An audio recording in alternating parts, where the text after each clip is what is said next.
down the line, there is going to be a huge influx into the Saudi Arabian league of young players from smaller teams. Do you envisage that kind of a world? That's where I'm Let me going also to take an example of Jota again, right? So Mm-hmm. he is a part of top 10 leagues, I believe, the Portuguese league, right? He is in the top. He's from the Scottish league, Celtic. Scottish league. Yeah, Celtic is Yeah, Scottish. correct. Scottish league. He's from the top. Like Celtic is the best team there, right? He is in a top 10 league. He is somebody who won the treble last year, who is in the Champions League, and yet chose to go to Saudi Arabia, right? So where does the profit comes for Europe? They're one of the best players went to Saudi, which is not a top tier league according to us right now. But from the top 10 league, he just went for a good paycheck, if you may. But good talent is also going there because what we're talking about is maybe top 2-3 teams of La Liga, top 6 teams of PL, top few teams of Bundesliga. But if you are not a part of that elite group, so the players like ZHs and everyone, I don't believe that nobody in Premier League will take ZH, will not take ZH with open arms, right? As of now, any mid-table, any team that has and been for the that lower money table, that Chelsea won't.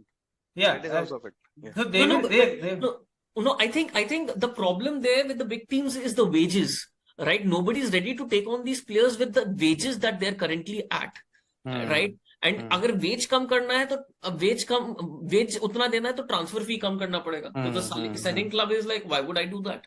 So the selling club gets an advantage. And speaking of Jota, when you say that कि अच्छा इधर talent गया, but you have to understand that the fee that was paid for Jota to Celtic, for them it is a huge fees. इससे पहले उनका सबसे बड़ा transfer 25 million pound का था. You're contradicting your own point then. I am talking If the smaller clubs in the smaller leagues get that particular transfer sum, which is more or less competitive enough with what they have got from other teams, they can rebuild, right? The cycle goes on. No, but look at the team that I'm talking about. Celtic is top Scottish league. Scottish league में top है. Right?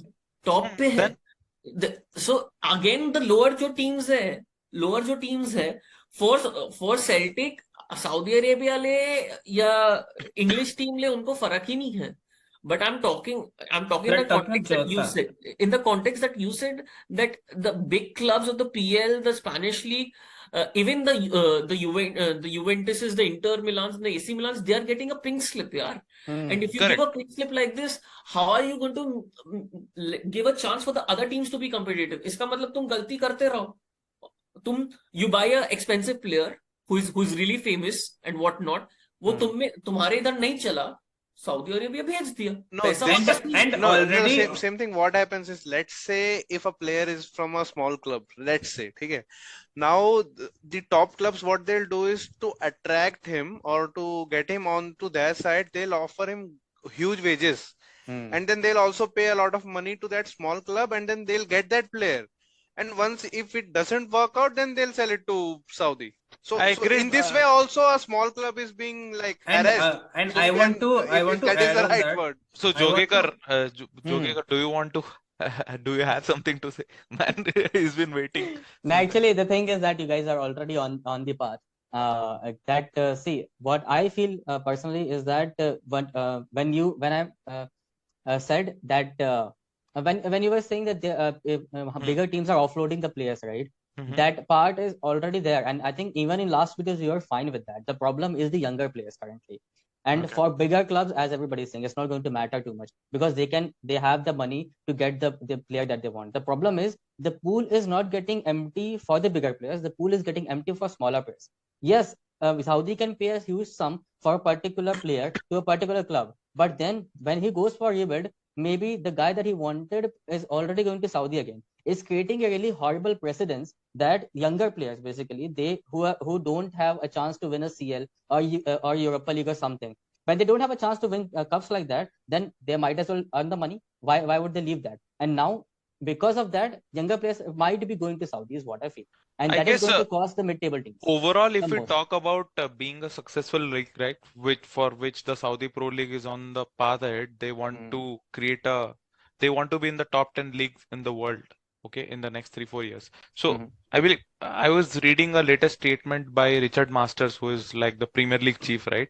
So what he mentioned, he was obviously asked a definite question that do you Obviously, think yeah. that Saudi Pro League threatens the Premier League or the European leagues? What he mentioned is that if you look at overall league being successful, the Premier League is a 30-year-old league, and now currently it generates in itself in revenue $6 billion, which is a big hefty sum. And for any league to be successful, what he mentioned, I'm picking what he has told, a snippet of what he has told, is that for any league to be successful, only transfers won't work. You have to have multiple revenue streams, right? So that is very important. Now the question comes, for Saudi Pro League to be successful, okay, they attract all the best players, they give the transfer fees, they give the highest wages, everything is fine.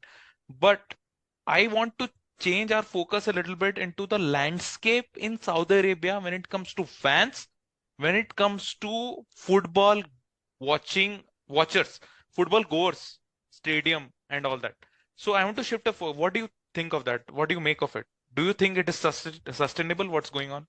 So basically, what Qatar World Cup has taught us is that infrastructure can be created in the years of time, right? They have created infrastructure to hold the World Cup itself. So we Saudi also has a similar And kind fans of can be money bought. and fun. That's what you I mean. feel the Give them the money, give them the t-shirt, go watch the हाँ man, football. this is great. Yes, it is That's it. sustainable. I know, They I can know. give fans money also. मैं भी जाऊंगा. Correct. But even with the, I think this year it will be, I probably by end of this year it will be clear how this model has increased the viewership or the fan base and whatever the revenue streams and everything. How they are trying. So they have done a good initial first phase, if you may, of things. But to sustain it again, so it's like similar, right? The startup has got the funding, they have invested right now. Now it's about sustaining, how they can sustain on the long run, right? Brilliant That's a analogy. really good point that you made. But see, in England, people, they don't watch a lot of movies as we watch in India and all that. They have the weekend, they work from Monday to Friday, and then on weekends they have to go and watch the match.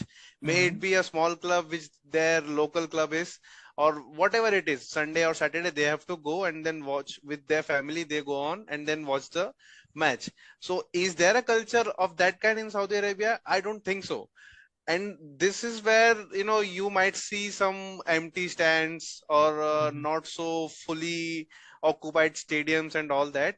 And one more thing is, like, this is what a fan, I mean, this is not a fan perspective.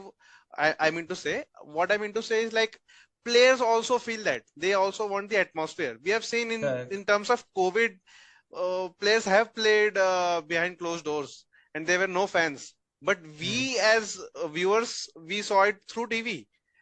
Yes. The game I didn't guess stop. from our last record, right? Last record regarding where we covered Saudi, we all agree on one point.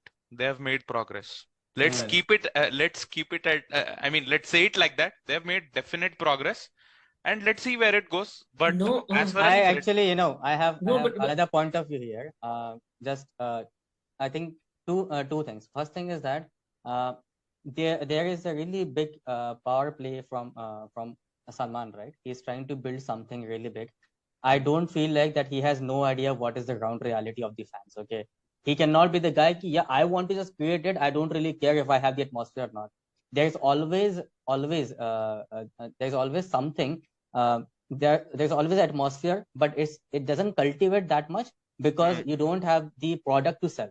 Okay, what he's trying to do is create a product that can be sold. It's very similar to what we have in our country. We have a lot of football fans, but we don't go.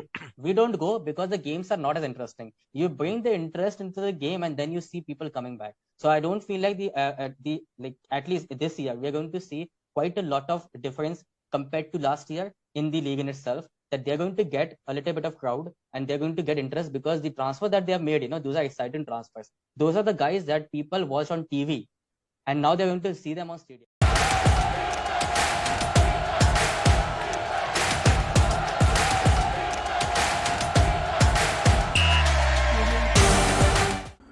If you enjoyed listening to us and enjoyed our banter, hit that like button, guys. Share it with your friends and subscribe to our channel Beyond Injury Time.